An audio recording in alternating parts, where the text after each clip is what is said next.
ঝুলন্ত অবস্থায় body found করা হয়।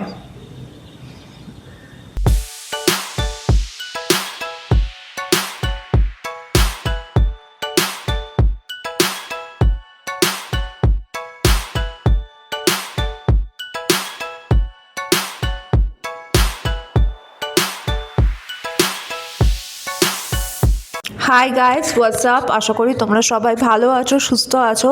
আজকে আমি চলে এসেছি একদমই টোটালি অন্য রকমের একটা সিরিজ নিয়ে, যেটা কোনো স্টোরি না, যেটা কোনো ঘটনা না, একদম ইনসিডেন্ট, সত্যিকারের ইনসিডেন্ট ঘটে যাওয়ার ওপর একটা সিরিজ বানানো হয়েছে, যেটা ইনভেস্টিগেটিভ ডকিউ সিরিজ। ইনভেস্টিগেটিভ ডকিউ সিরিজ হচ্ছে এমনই একটা সিরিজ যেটার রিয়েল পিকচার তোমাদেরকে দেখাবে, রিয়েল যারা সাফারার, রিয়েল যারা ভিকটিম, তাদের ইন্টারভিউ নেবে, তাদের জায়গায় গিয়ে তাদেরকে কোয়েশ্চেন করা হয়, জানা হয় যে অ্যাকচুয়ালি কী ঘটেছিল।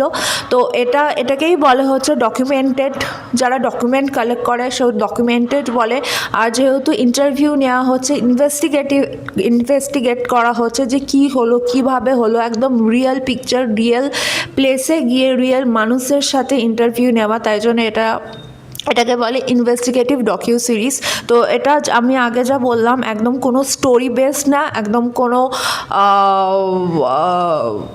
বা স্টোরি বেস বলো বা একদম কোনো রকম ঘটনা, তো ডেফিনেটলি কোনো রকম স্টোরি বেস না, এটা একদম সত্যিকারের ঘটনার ওপর বেস করা একটা সিরিজ, একটা ইনভেস্টিগেটিভ ডকিউ সিরিজ, যেটা অ্যাভেলেবেল আছে on Netflix and on prime video. তো আমি আশেপাশের কথা না বলে আমি চলে যাচ্ছি একদম এই সিরিজটাতে। থাম্বনেল দেখে বুঝতেই পেরেছো আমি যেই সিরিজটা নিয়ে আমি রিভিউ করতে চলেছি। তো সেটার নাম হচ্ছে house of secrets, the Burari death in Delhi. তো এটাকে ডেফিনেটলি আমি যা অ্যাজিউম করতে পারি, ডেফিনেটলি এটা নিয়ে অনেকেই জানো, কারণ এটা নিউজেও এসেছিলো, পেপারেও এসেছিলো। তো এই খবরটা অনেকেই ডেফিনেটলি জানো। যারা জানো না তাদের জন্য রইলো এই সিরিজটা, বা যারা আরেকবার সিরিজ হিসাবে দেখোনি, সিরিজ হিসাবে দেখতে চাও, তাদের জন্য রইলো এই সিরিজের রিভিউটা। এটা খুবই একটা কন্ট্রোভার্সিয়াল একটা ডকিউ সিরিজ হয়েছে, কারণ ডেথ কিসের জন্য হয়েছে এখনও সেটা সিক্রেটই রয়ে গেছে, পুরোপুরিভাবে ক্লিয়ার না। তো আমি আগে থেকে ডিসক্লেমার দিয়ে দিচ্ছি যে আমি কোনো রকমভাবে এটাকে প্রমোট করছি না, আমি জাস্ট ফর এন্টারটেনমেন্ট পারপাস আমি এই জিনিসটাকে শেয়ার করছি। যারা উইক হার্টেড তাদের জন্য ডেফিনেটলি এটা আমি রেকমেন্ড করবো না, and not for children also. যারা এসব খুন খারাপি, যারা এসব ব্রুটালিটি দেখতে পছন্দ করো, তাদের জন্য রইলো এই সিরিজের রিভিউ। তো শুরু করছি এই সিরিজটার আজকের রিভিউ। সিরিজটা অ্যাজ ইউজুয়াল নাম তোমরা জেনে গেছো, সিরিজটার নাম হচ্ছে house of secret, the Burari death in Delhi.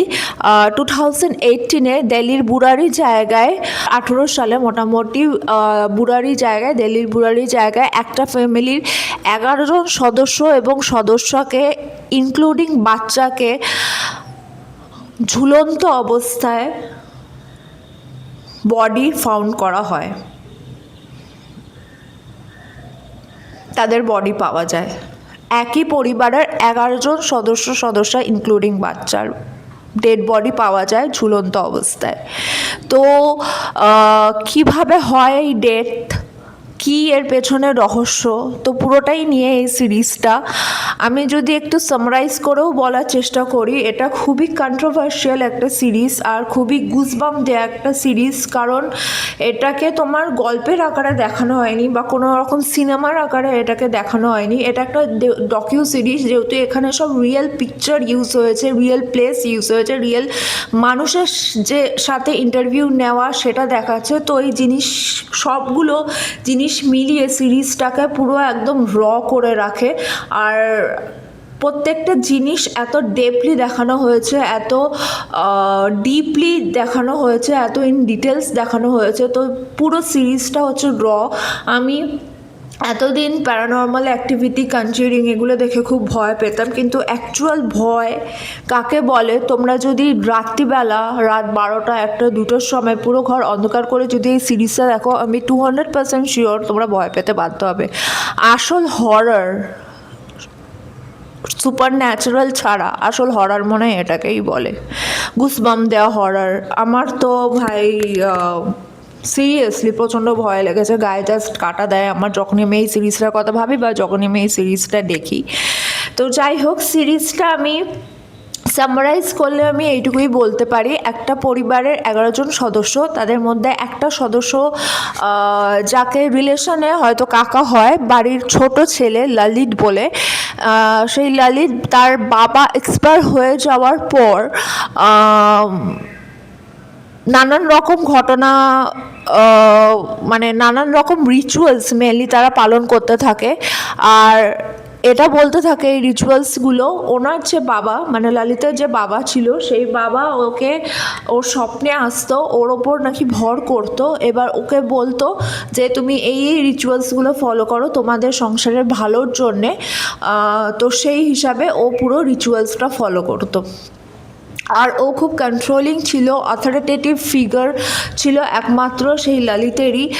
বাবার জায়গাটা ললিত নিয়েছিল, এবার সেই ললিতই পুরো ফ্যামিলিটাকে কন্ট্রোল করতো, ইভেন সেটার রেজাল্টও নাকি তারা পেত। তাই জন্য এই রিচুয়ালসগুলোকে আরও বেশি বিশ্বাস করে তারা ফলো করতে থাকে। আমি যতটা সিরিজটা দেখেছি, আমি সিরিজটার দুটো প্যালু আমি বলবো। প্রথম দিকটা তো এটা যে রিচুয়ালস ফলো করতে থাকে, এরকম ভাবতে থাকে যে আমার বাবা আমাকে স্বপ্নে এটা বলছে, এটা করতে ওটা করতে, for good of my family health, তো বা ফ্যামিলির সিচুয়েশনের কন্ডিশনের দিক থেকেও, তো তাই জন্য সে রিচুয়ালসটা ফলো করতে থাকে, আর তার সাথে এটা তার রেজাল্টও সে পেতে থাকে। কিন্তু তা বলে ডেথ এটা কিভাবে পসিবল, রাইট? লাস্ট রিচুয়ালটা যেটা হয় সেটা এটাই ছিল যে চোখ বাঁধতে হবে, মুখে পট্টি বাঁধতে হবে, হাত পা বাঁধা থাকবে, আর তোমাদেরকে এই রিচুয়ালসটা ফলো করতে হবে। এই পুরো রিচুয়ালসটা থাকবে 5 থেকে 15 মিনিটের জন্যে। তো ওদের ফ্যামিলির কারোর একটু মাথায় ক্লিক করলো না লজিক্যালি, যদি 5 থেকে 15 মিনিটের মধ্যে যদি আমি এই জিনিসটা চলতে থাকে, তো আমি I will not able to be survive, আমি সার্ভাইভই করতে পারবো না। এটা কেন কেউ কোয়েশ্চেন তুললো না? উনি কি এতটাই কন্ট্রোলিং ছিলেন সবার ওপর? হয়তো সবাই ভেবেছিল যে জিনিসটা ঠিক হয়ে যাবে, আমি যতটা দূর জানতে পেরেছি সিরিজটা দেখে। কিন্তু সবার মাথায় কি, কারোর মাথায়ও কি এতটুকু ক্লিক করলো না যে এইটা করলে 5 থেকে 15 মিনিট ধরে যদি রিচুয়ালস চলতে থাকে, তাহলে we are not going to survive anymore? এটা কি কেউই ভাবলো না? আর আরেকটা প্যালু যদি তুমি দেখো, তাহলে আরেকটা দিকে আমরা জানতে পারি, এই ললিত বলে যিনি ছিলেন তার 2বার অ্যাক্সিডেন্ট হয়। একবার তিনি হসপিটালাইজড হয়ে যান, খুব ভালো, তারপরে সুস্থ হয়ে বাড়ি ফিরে আসেন। সেকেন্ড টাইম যখন হসপিটালাইজড হয়ে যায়, তখন তিনি একটা ট্রমার মধ্যে চলে যায়, আর সেই ট্রমাটা তার পরবর্তীকালে আনট্রিটেড থাকা অবস্থায় তিনি সাইকোসিসে আক্রান্ত হয়। তো এবার সাইকোসিস কি? সাইকোসিস হচ্ছে দীর্ঘদিন ট্রমায় যদি কেউ চলে যায়, সেই ট্রমাটা যদি আনট্রিটেড থাকে, তাহলে মানুষ, মানে যার এই রোগটা হয়েছে, সাইকোসিস যার হয়েছে, সে আস্তে আস্তে জিনিস হ্যালুসিনেট করতে থাকে, মানে এই ভূত প্রেতেরই দিক চলে আসছে আবার। সে আস্তে আস্তে হ্যালুসিনেট করতে থাকে, সে আস্তে আস্তে আওয়াজ শুনতে থাকে যেগুলো এক্সিস্টই করে না, কিছু কিছু জিনিস দেখতে থাকে, কিছু কিছু জিনিস শুনতে থাকে যেগুলো আলটিমেটলি কোনো তার এক্সিস্টেন্সই নেই। তো মন গড়া কাহিনী বলতে থাকে এক এক করে। তো এটা কি তার মন গড়া কাহিনীই ছিল তাহলে ললিতের? এবার সেই মন গড়া কাহিনীর ওপর বেস করেই কি এই রিচুয়ালসগুলো উনি করতো, আর সবাইকে, ফ্যামিলির সবাইকে দিয়ে করাতো? যাই হোক, আলটিমেটলি তার রেজাল্ট তো আমরা জানতেই পেরে গেছি কি হয়েছে। যেই কারণেই হোক, সেই কারণটা এখনও পর্যন্ত ক্লিয়ার না। ওই হাউস অফ সিক্রেট যা নাম দিয়েছে, একদম জাস্টিফাইড। 11 জন সদস্য চলে যাওয়ার সাথে সাথে এই সিক্রেটটাও তাদের মধ্যে সিক্রেটই রয়ে গেছে। তো তারাই জানে একমাত্র কি ঘটেছিল অ্যাকচুয়ালি। তো অন্ধবিশ্বাস মানুষকে কতটা বিপদে ফেলতে পারে, বা কোনো মেডিকেলি যদি আমি বলি, একটা ট্রিটমেন্ট না করার জন্য একটা মানুষ কতটা দূর কতটা দূর তার ব্রেনে সেটা এফেক্ট করতে পারে। তো এটা তার একটা ঝলক, যেটা খুবই, যার পরিণতি খুবই মর্মান্তিক। তো আর এই সিরিজটা নিয়ে আমার বেশি কিছু বলার নেই। এই সিরিজটা আমি দেখতে ইনসিস্ট করব না, কারণ এটা একদমই মানে সিরিয়াসলি গুজবাম দেয়া একটা সিরিজ। এবার যারা গল্পটা তো আমি মোর অনলেস অনেকটা বলে দিলাম। এবার যেহেতু এই ডকিউ সিরিজে যেহেতু real picture, real places, real মানুষজন,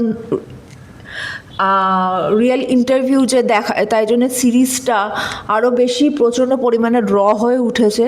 তো এরকম টাইপের সিরিজ যারা দেখতে ভালোবাসো তারা ডেফিনেটলি ওয়াচ আউট করতে পারো। নেটফ্লিক্স প্ল্যাটফর্মে রয়েছে, প্রাইম ভিডিওতে রয়েছে, আগেও আমি যেটা বললাম। IMDb-তে এর রেটিংস হচ্ছে 7.4 আউট অফ 10। আমি এটাকে 9 আউট অফ 10 দেবো। এর থেকে মোস্ট হরিফিক সিরিজ আমার মনে হয় না আর কোনো কিছু আছে বলে। One of the most horrific series in Hindi. তো আজকের মতন এটা রিভিউ আমি এখানেই শেষ করছি।